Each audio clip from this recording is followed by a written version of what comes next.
Hey, welcome back to Charlie Brown Politics. Of course, I'm Charlie Brown, the host of the show.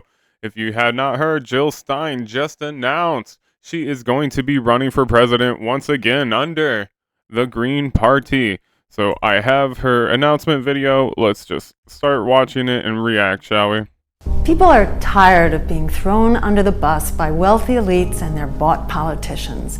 Tired of living paycheck to paycheck, struggling to pay the rent, locked in student debt and medical debt, child poverty doubling, rising diseases of despair, growing hopelessness. The political system is broken.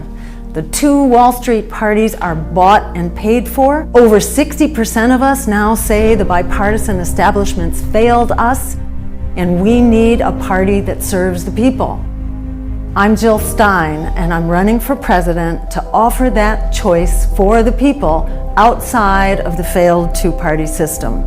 We'll put solutions to the crises we face: crushing inequality, endless war, and climate collapse. And we'll put these front and center in this election and on the ballot across the country. The ruling parties that got us into this mess aren't getting us out.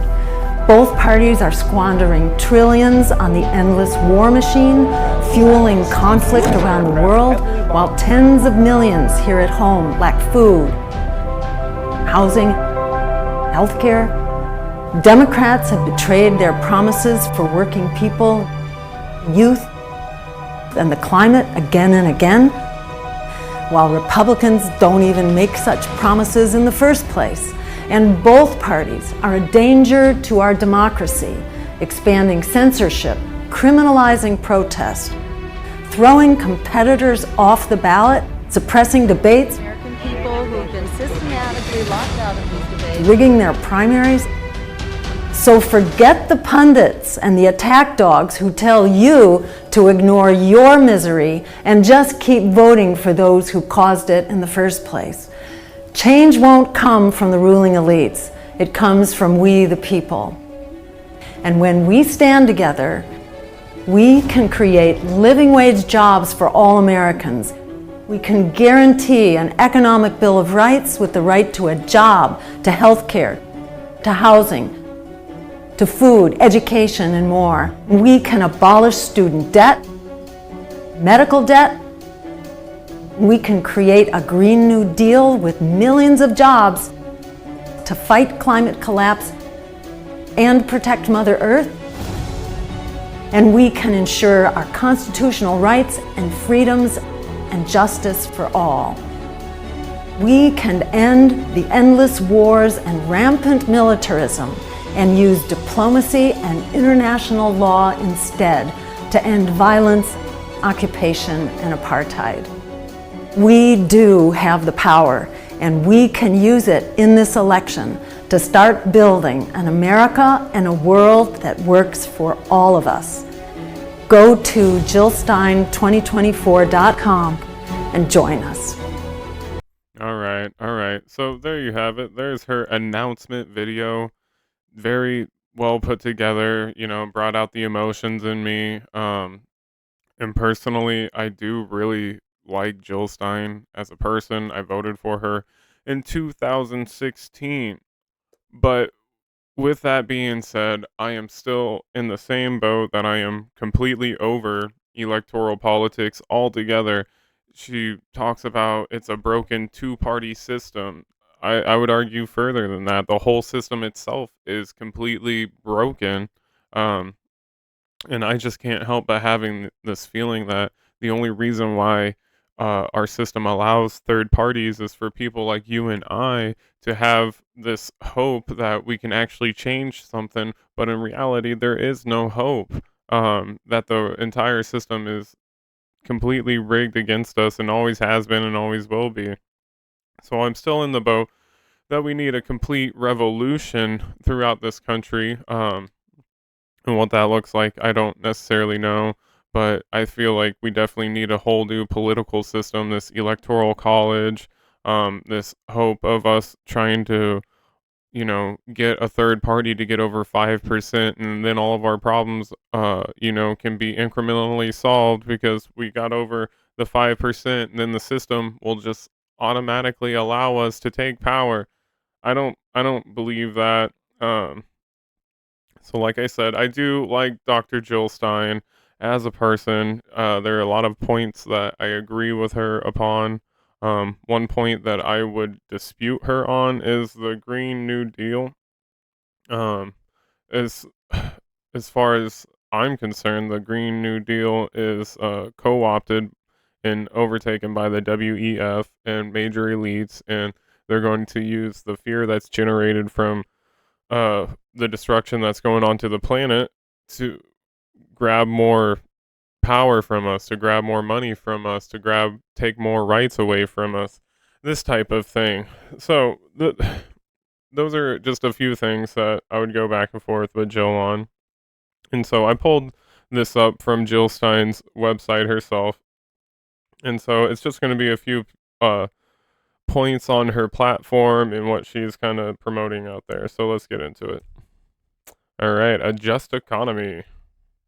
We need an economy that works for all of us, not just the wealthy and powerful. To reverse surging inequality and insecurity, we need an economic bill of rights, including the right to a living wage, job, housing, food, healthcare, education, and more, so that all of us are guaranteed the basic security for a good life. Now, I like that. I don't have any problems with that. Okay, this is going to be the next thing on her platform, a real Green New Deal. From record heat waves and wildfires to devastating hurricanes, excuse me, droughts and floods, the warning signs are clear. We must take decisive action now to fight runaway global heating and prevent the worst case scenario of climate collapse. We need a Green New Deal with massive investment in green jobs, industries, and technologies to revitalize the American economy, improve our quality of life, and protect our planet and safeguard our children's future.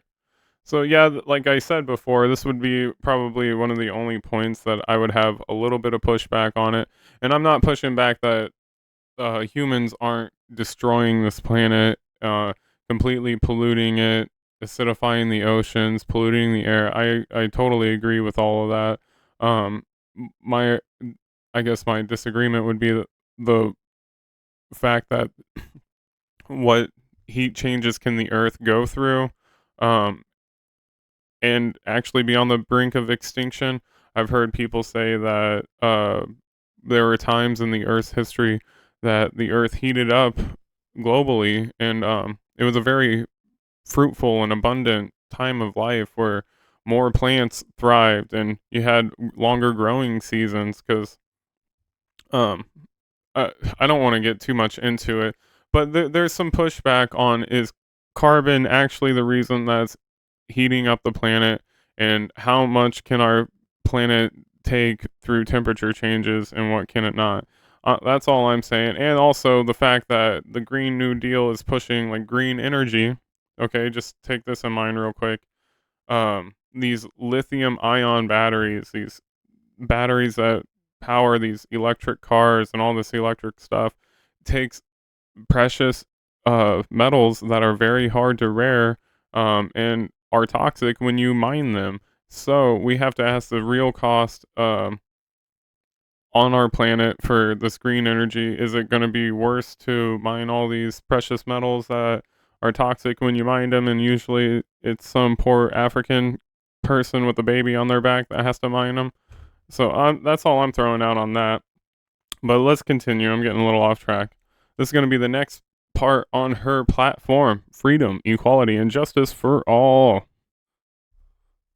Americans cherish ideals of liberty and justice, yet countless millions are still fighting for basic rights. We must put an end to the shameful legacy of systematic discrimination against women, black and brown people, indigenous people, immigrants, people with disabilities, the LGBTQIA plus community, and other marginalized groups, and come together to ensure our rights, freedom, and justice for all. All right, so that's the next part. Peace in global human rights. This one's going to be about the military, I believe. Yep. The bipartisan endless war machine enriches military contractors, lobbyists, and politicians while it fuels devastation around the world and impoverishes the American people. We must end the endless wars and create a new foreign policy based on diplomacy, international law, and human rights to oppose violence, occupation, and the apartheid. So that's just a quick little overview. Mostly, I would say that I agree with like 85 to 90% of where Jill Stein stands in her policies and her platform. And that's cool and all, but I've already gone on my rants about how I'm over third parties. If you're a person that is excited about third parties or still wants to vote, you're still welcome to this channel, absolutely. But I am going to, be telling you my thoughts about it. And I for damn sure do not think that anybody out there needs to give money to any politician, regardless of it's Jill Stein, Cornell, Bobby Kennedy, definitely not Joe Biden or Trump. Um, I just I think people need to save their money for themselves. Save it for when your car breaks down. Save it for when your kids get sick. Save it for when your pet gets sick. Save it for that next humongous expense because it's coming. Believe me, no matter who you are, something's about to break down. Somebody's about to get sick. You're gonna need a new roof. Or if everything is just fine and dandy for you, save it for a vacation for yourself. Go to Hawaii. I believe tickets are still $200 roundabouts for a round trip there and back. Go to the islands, spend your money on the local businesses, give this money to mutual aid to a homeless person, but for the love of God, we have got to stop giving money to these fucking politicians. The whole system itself is completely broken and rigged. But I'm getting off track. Again, that's all right. This is about Jill, I guess.